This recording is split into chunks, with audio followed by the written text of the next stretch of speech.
Good day, night, evening, whatever time it may be, ladies and gentlemen. This is Darth Chain. Hopefully y'all are having a good one.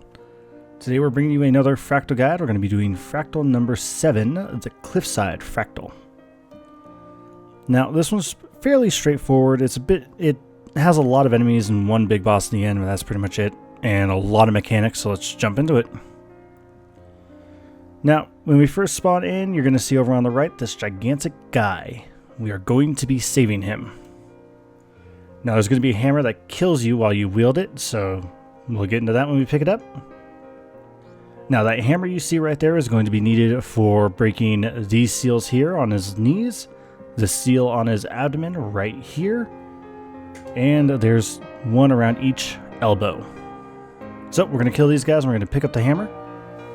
Now each time you pick up the hammer, you're going to have some damage hit you. I'm going to get some right there.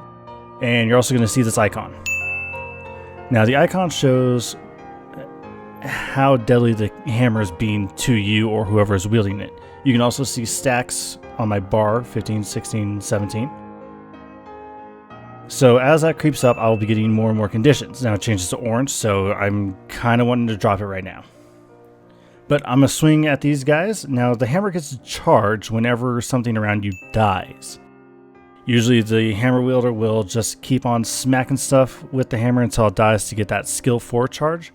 The skill 4 charge is the only thing that can damage the seals right now. So we're going to jump back and forth between wielding the hammer and just helping clear mobs. So someone else has it right now, and there's a skill 4. So both seals are dead. Now you're going to run over here, and there's going to be these little traps in the floor. You can see how they're raised a little bit. They shoot spikes up, they knock you down. Sometimes they bleed you, I believe. They're easy enough to avoid. You can just dodge roll over them, and you're going to come on to this scaffolding. Now, you'll see these faces on the wall right here that blow the wind. You kind of want to time your runs between the wind so you don't get blown off. It usually blows you right off to death. You can stability through them or dodge through them like I just did right there. And there's going to be these chains up here. On higher level fractals, there'll be a lot more chains, but they stun you for a second, but they deactivate the traps. You can also dodge roll and activate them at the same time. So if you hit F to activate and dodge at the same time, you'll be able to keep moving. Now, say you lost your hammer, and there's this little guy right here that will replace it for you. And the hammer's right behind us now. So, party is going to pick that up, and we're going to keep on running up the scaffolding. Now we get on to another seal. This one's a little bit different. So there's going to be 3 fire spots. You can see one far away and one close by. The Colossus will blow one out one at a time. So now you'll see the one in the middle start to light up here. Usually groups will stand on one side, or they'll try and stick into the non-lit area and just keep swinging the hammer and aggro groups to them.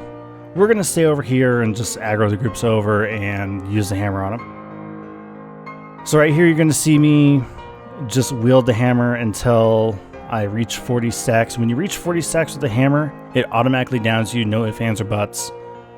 And down right there. But my party's right on top of me to res me. It takes a couple of hits to take out the seal, but it's pretty straightforward. You just want to make sure whoever is wielding the hammer knows what they're doing and drops it when they need to. Usually about 35 stacks or so, you want to just drop the hammer and let someone else pick it up. Now we're on to the elbows. Now the elbows, there's going to be one over here and one on the other side, and there's going to be a little path to take in the back. We're going to take this person out, and I'm going to use the skill 4 on the seal. Now, you have to alternate between your seal hits on this one. So you see this purple shield that popped up? We cannot hit it anymore. So we're going to take the hammer, we're going to run back behind here, mislock stability to your left.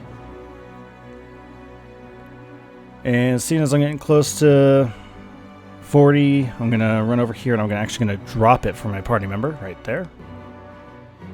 And they're going to pick it up and we're going to take this guy out. Now, if you're a Mesmer, you can portal between the two. It's very quick, but we don't have a Mesmer, so we can't show it off. But once you take down both of the veteran chancers that spawn on each of the elbows, they're going to summon a lot more enemies. Now the enemies will heal the seals. If you watch the life bars really closely, you can see that left seal slowly creeping back up. So here you want speed.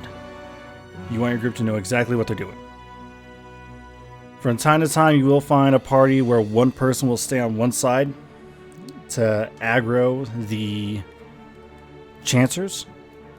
This will keep them from healing the seal. Like the right seal is so low, I'm just going to stay over here and keep on attacking these guys until my teammates get back over here.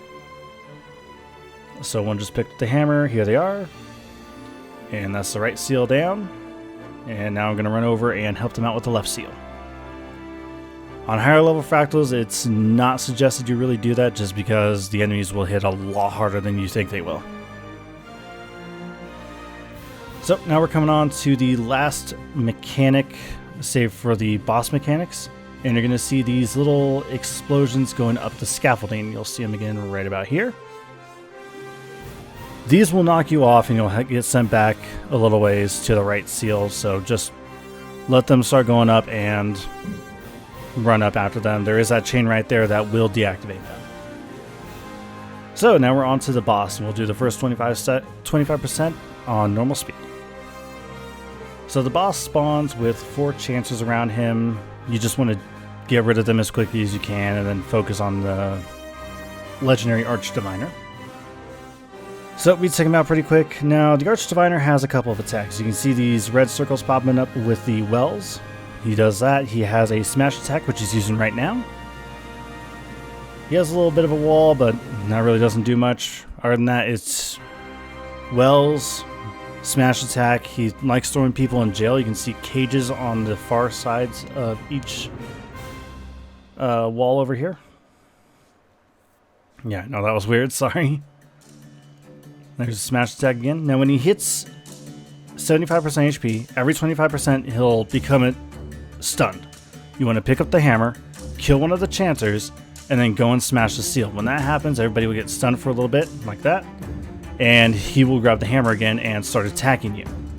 It's usually like a 1-2 second stun, so it's not something that's really going to mess you up, but save your stuff if he's getting close to phasing. So here soon we should have a party member be going to jail. Here it comes.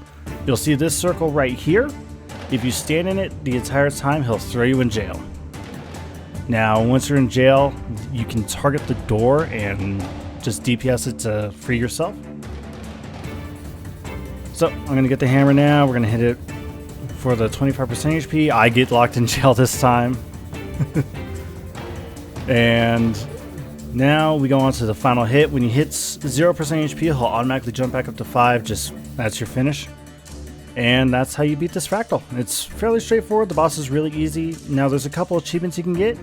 When the Colossus bows, you can bow at the same time to get an achievement. If you bring candy corn with you and you eat enough to throw up, you'll get an achievement for working on Quip. If you kneel at this time, you'll get a achievement for working on the Juggernaut. And there's also a challenge mode here if you're working on the back piece. But other than that, hopefully you guys enjoyed. I want to thank everybody up on screen right now.